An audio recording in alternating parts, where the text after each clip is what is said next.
नमस्कार, आपल्या मराठी यूट्यूब चॅनलला आपलं सहर्ष स्वागत आहे.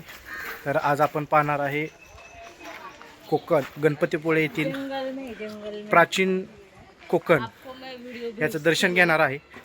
तर हे गणपतीपुळे मंदिरापासून हे एक फक्त अर्धा किलोमीटरवरती प्राचीन कोकण हे ठिकाण आहे. तर सदरील ठिकाणाला अवश्य भेट द्या. तर चला आपण पाहूया प्राचीन कोकण.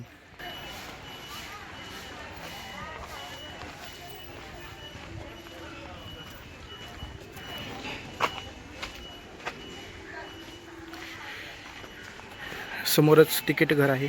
तर फक्त 50 रुपये तिकीट आहे या ठिकाणी. तरी सदरील तिकीट करून आपल्याला आत पाहण्यासाठी जायचं आहे.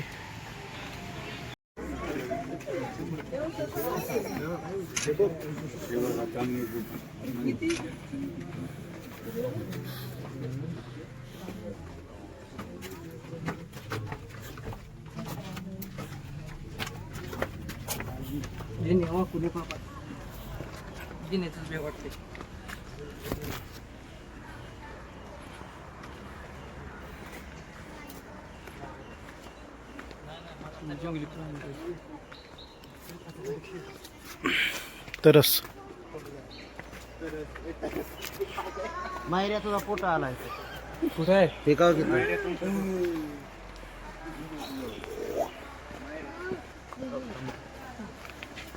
जल्दी आओ।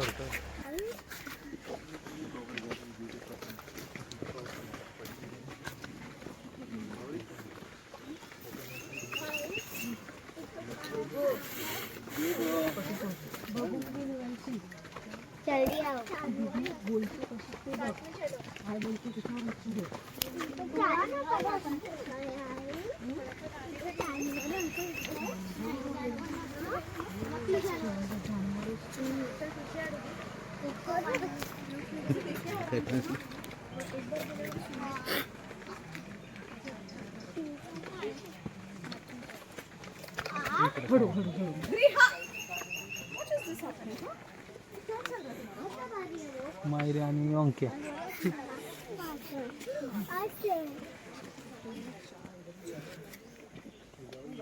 इथे वाघ आणि वाघाची गुहा दाखवले आणि या बाजूला गाव शिकार दाखवले. पूर्वीचे लोक गाव शिकार कसे करायचे ते या बाजूला इकडे दाखवलेत बघा. ओंकार आणि मयूर इकडचे तुम्ही दिसता. चला पुढे व्यवस्थित रे, हळू ना. ही गणेश कोडलकर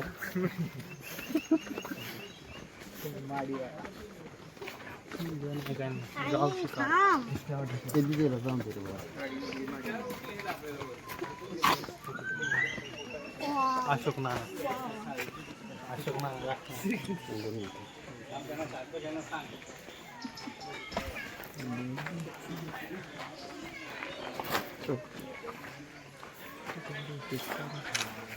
वाघ जाईल.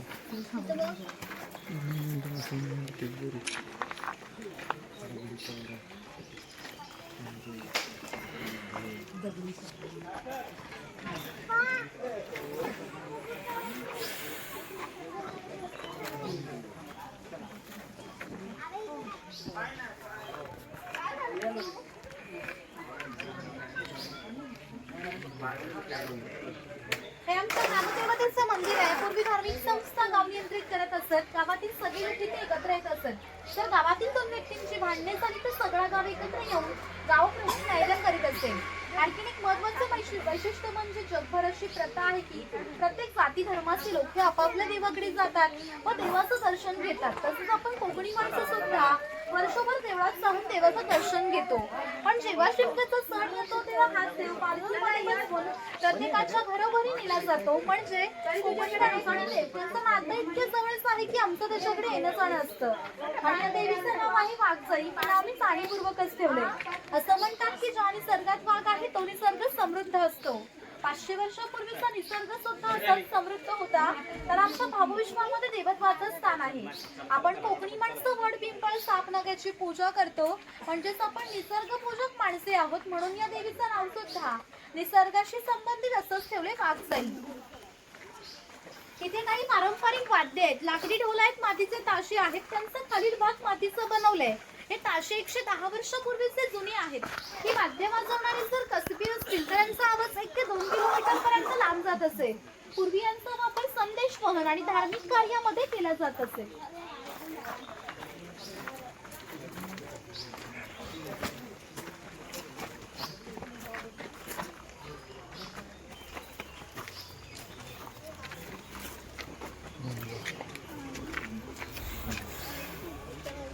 इकडे चव्हाटा देव आहे. असं म्हणतात की कोकणात भरपूर भूत असतात, तर कोकणवासियांची अशी श्रद्धा आहे की हा देव त्यांच्यावर नियंत्रण ठेवतो, म्हणून याला शिंगेच्या बळी गाराणे घातले जाते. तसेच पशुबळी दिले जातात. इथे वीरगड आहे, सैन्यामध्ये शहीद झालेल्या लोकांचं प्रतीक चिन्ह. आणि आमच्या नाभिकाविषयी आणखी थोडं मजेशीर वर्णन आमच्या लोकसाहित्यामध्ये आढळतं. असं म्हणतात की गावातील प्रत्येक गोष्ट नाभिकाला माहीत असते आणि नाभिकाला माहीत असलेली प्रत्येक गोष्ट ही गावभर होते. ज्या अर्थी तुम्ही इथे आलात ही गोष्ट नाभिकाला समजली, त्या अर्थी ती संपूर्ण गावाला समजली. आमचं संपूर्ण गाव तुमच्या स्वागतासाठी उत्सुक आहे. प्रथेप्रमाणे खोताच्या घरी जाऊ, मग गावात फेरफटका मारू.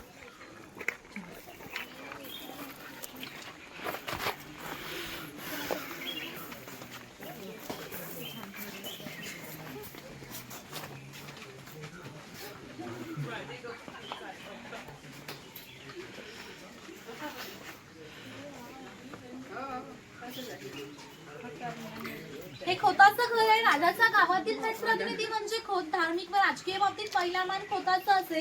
खोत गावचा प्रमुख असे. गावात न्यायदान करणे, महसूल गोळा करणे, कायदा व सुव्यवस्था सांभाळणे ही कामे खोताची असत. ही खोताची बायको आहे. कोकणी स्त्रिया सुंदरही होत्या तसेच शूरही होत्या, परंतु त्यांना स्वातंत्र्य नव्हते. माझघराचा उंबरठा ही त्यांच्यासाठी मर्यादा होती. ही खोताची 2 मुले आहेत. ती आपला परंपरागत खेळ सोंगट्या खेळत आहेत. हाच खेळ महाभारतात धर्मराज व दुर्योधन यांच्यामध्ये द्योत या नावाने खेळला गेला. त्या घराची रचना पहा. खोत ज्या उंचावट्यावर बसलीत त्याला ओटी असे म्हणतात. मान्यवरांनी ओटीवर बसायचे. समोर आहे ती पडवी, सर्वसामान्यांनी पडवीला बसायचे. तर खोताच्या डाव्या बाजूला आहे स्वयंपाकघर, तर खोताच्या उजव्या बाजूला आहे देवघर आणि खोताच्या मागच्या बाजूला आहे माझघर म्हणजे पूर्वीची बेडरूम. घरासमोर अंगण आहे, अंगणात तुळस आहे. अंगण हे कोकणी घराचं वैशिष्ट्य आहे. तुम्हाला कोकणातील एकही घर असं दिसणार नाही की ज्यापुढे अंगण नाही आणि तुळसही नाही. तिथे अडकीत त्यांचे दोन्ही प्रकार दाखवलेत, ते बघू शकता.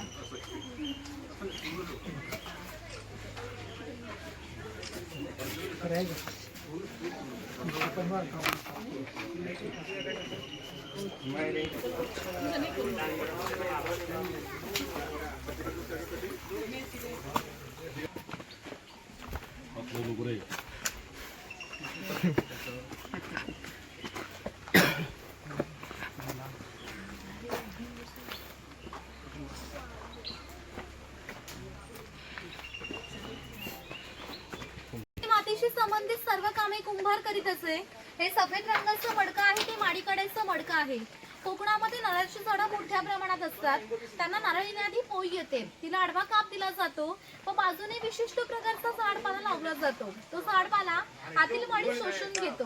ही थेंब गरमी माडी मडकेवर सेवर लावून त्यामध्ये साठवली जाते. काळाच्या ओघात घरांचे व्यवसाय नष्ट झाले, परंतु माडीकाड्याचा व्यवसाय अजूनही व्यवस्थित सुरू आहे. आपली फॅकल्टी आहे. महत्वाचा घटक होता गावातील स्त्रियांना लागणारे दागिने. तसे देवदेवतांना लागणारे दागिने बनवून देण्याचे काम सोनार करीत असे. त्याच्या अप्रतिम कलाकुसरीमुळे याच्या दागिन्यांना जगभर मागणी होती. नवरात्र, शिमगा व अन्यवेळी ग्रामदेवतेला दागिने घालण्याचा मान सोनाराचा असे.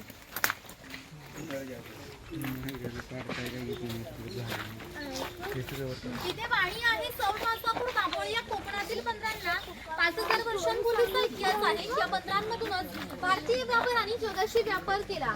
येथून रंगणाऱ्या वस्तूंमध्ये हस्तकौशल्याच्या वस्तू, शंख, शिंपले, गरम कापड इत्यादी वस्तूची निर्यात वाणी करीत होता. त्या बदल्यात संपूर्ण जगातून भारतात सोने येत होते. म्हणजे भारताने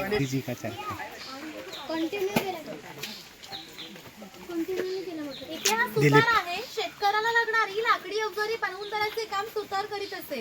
हा सावंतवाडीचा सुतार आहे. सावंतवाडीतील लोकांचे लाकडावरील कोरीव काम आजही जगप्रसिद्ध आहे. त्यांच्या काही हस्तकौशल्याच्या वस्तू तुम्हाला आमच्या हस्तकला विक्री केंद्रामध्ये पाहायला मिळतील. इकडे दरवेशी आणि गारुडी दाखवला बघा खेळ करणारे.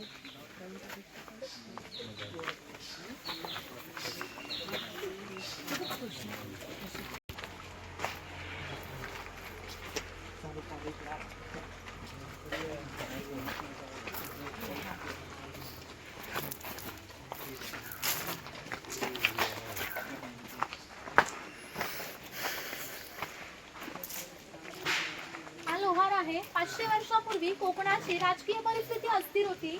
बरेचसे लोक सैन्यामध्ये होते. त्यांना लागणाऱ्या लोखंडी ढाली व तलवारी बनवून देण्याचे काम लोहार करीत असे. आणि असे वैशिष्ट्य म्हणजे काहीशे वर्षांपूर्वीच्या जुन्या तलवारी व ढाली मराठा खोत यांच्याकडे आहेत. त्यांना अजूनही गंज आलेली नाही. त्यांची दर दसऱ्याला पूजा केली जाते.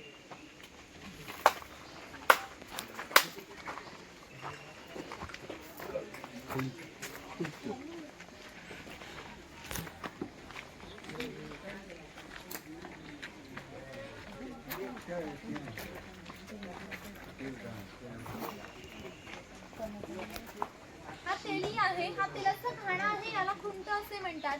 त्याच्या आतमध्ये सुके खोबरे घातले जाते आणि हे जे उभे लाकूड आहे याला कोकणी भाषेमध्ये लाट असे म्हणतात. ही लाट त्या आडव्या लाकडाला अशा तऱ्हेने बांधली जाते की जेणेकरून ही लाट उभी राहते. त्या ठिकाणी चोपडाला बैल बांधला जातो व ह्या आडव्या लाकडावर हा दगड ठेवून तरी स्वतः ह्याच्यावर बसतो. हे सगळं वजन घेऊन हा बैल गोल फिरवला जातो जेणेकरून आतील खोबरं रगडून त्याचं तेल निघतं. हे तेल भरून काढायचं असेल तर चोपडाचे बल सोडायचे व ही 2 लाकडं बाजूला करून आतील तेल काढून काढायचे. पुन्हा जर नवीन तेल पाडायचे असेल तर ह्याची क्रमवार पाडणी करून हे तेल पाडले जात असे. म्हणजे पूर्वी 7 ते 1.5 तास तेल पाडण्यासाठी 1 ते 1.5 तास मेहनत घ्यावी लागत असे. त्यावरून तुमच्या लक्षात येईल की पूर्वीचे जीवन किती कष्टमय होते. हा पुरुष समाज आहे. पूर्वी प्रत्येक व्यवसाय हा जातीनीय होता. व्यवसाय निवडीचे स्वातंत्र्य नव्हते. प्रत्येकाला आपापल्या जातीचाच व्यवसाय करावा लागत असे. बांबूच्या वस्तू बनवून देण्याचे काम पुरुष करीत असे. हे सूप आहे. ही रोळी आहे. तिचा वापर धान्य धुण्यासाठी केला जातो. तसेच आजही धार्मिक कार्यामध्ये केला जातो.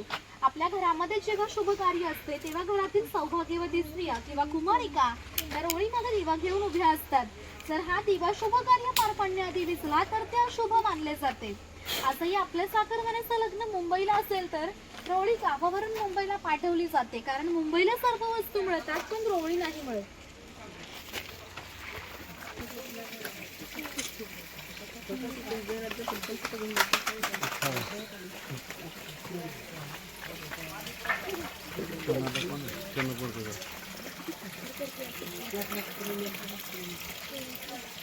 हे स्वयंपाकघर आहे. पूर्वी घरामध्ये दगड मातीच्या वस्तू असत. ते जातानी करतो दिसते त्याला गिरट असे म्हणतात. जातानीमध्ये धान्य दळून निघतं. तो गिरटामध्ये भात घातला जातो. तो अख्खा तांदूळ बाजूला होऊन कोंडा बाजूला होतो. हे मोदक पात्र आहे म्हणजे कोकणी कुकर. हे पुरण यंत्र आहे. याच्या आतमध्ये शिजलेली डाळ घातली जाते आणि 2 रोड उलट सुलट फिरवून आधी डाळ वाटून निघते. वाटलेली डाळ याच्या खाली पडते. तिच्याकडून पुरण पोळ्या केल्या जातात. हे शेवया करायचं लाकडी यंत्र आहे. वरती चहाची किटली आहे. बाजूला जेवणाचा डब्बा आहे. वरती पाण्याचे तांबे आहे. खाली डबे आहेत. बाजूने 2 चमचे आहेत. त्याने ते लॉक केलेलं आहे. इथे दगडी उकड आहे. पूर्वी असा वापर भाताचे पोहे काढण्यासाठी करत आणि घरामध्ये जुन्या काही वस्तू दाखवल्यात बघा.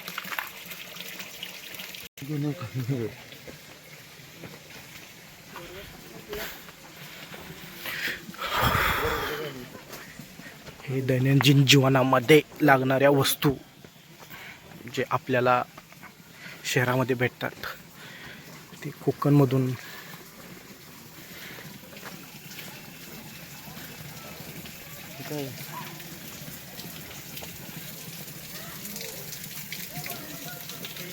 पानवटा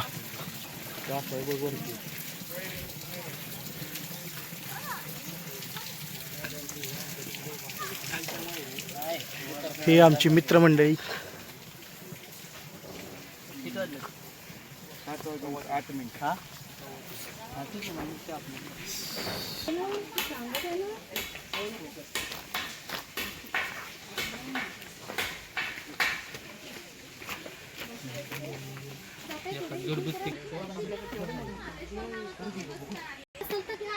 या समोर आहे.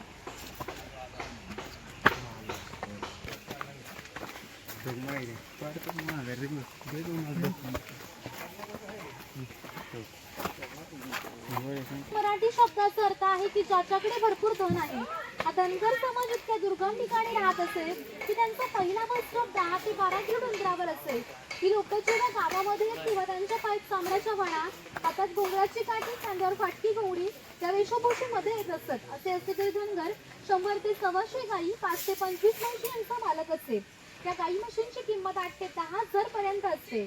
त्या साऱ्यांची विक्री करायचे म्हटले तर काही लाखात जाते. इतके धनसंपत्तीचा मालक धनगर होता आणि याची राहणीमान साधी होती. तिथे बकरीची गोठी ही जंगली श्वापदांपासून संरक्षण करण्यासाठी उंचावर बांधलेली आहे. खोडापासून कात तयार केला जातो. पानामध्ये खातात तो कात वेगवेगळे आहे झाडाच्या आतल्या खोडापासून.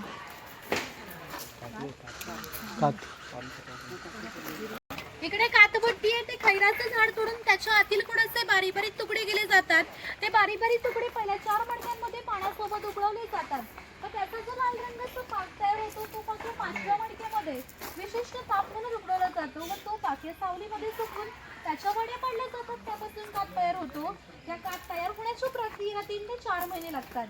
इथे मचवण्यापूर्वी मचवण्याचा वापर शिकारीसाठी किंवा फार मोठ्या भूप्रदेशावर लक्ष ठेवण्यासाठी केला जायचा. तुम्ही वरती जाणार असाल तर स्वतःची जबाबदारीवर तिघं जाऊ शकता. फोटो इथे काढणार असाल तर काढू शकता. पुढे विक्री केंद्र आहे. तिथून पुढे लास्ट पॉईंट आहे. शंख प्रदर्शन मग एक्झिट आहे. झालं की पुढे शॉपमध्ये या. वरती कुठे जायचं?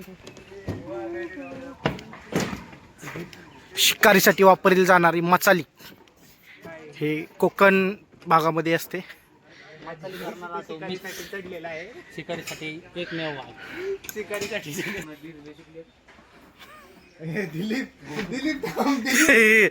राहू शुभ तुला का दिलप्या तू दिलप्या डेरे आत घे थोडी. हे आमचा दिलीप मित्र आज रावणाचा अवतार.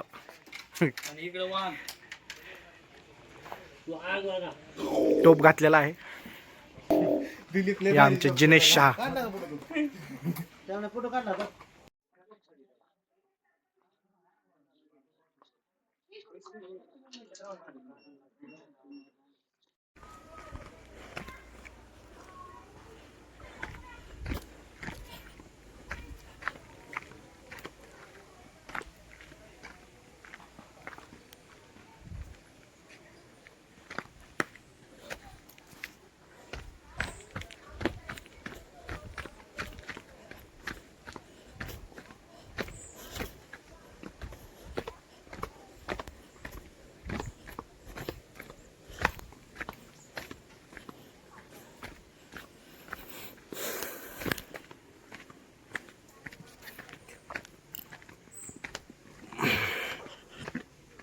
पण ह्या ठिकाणी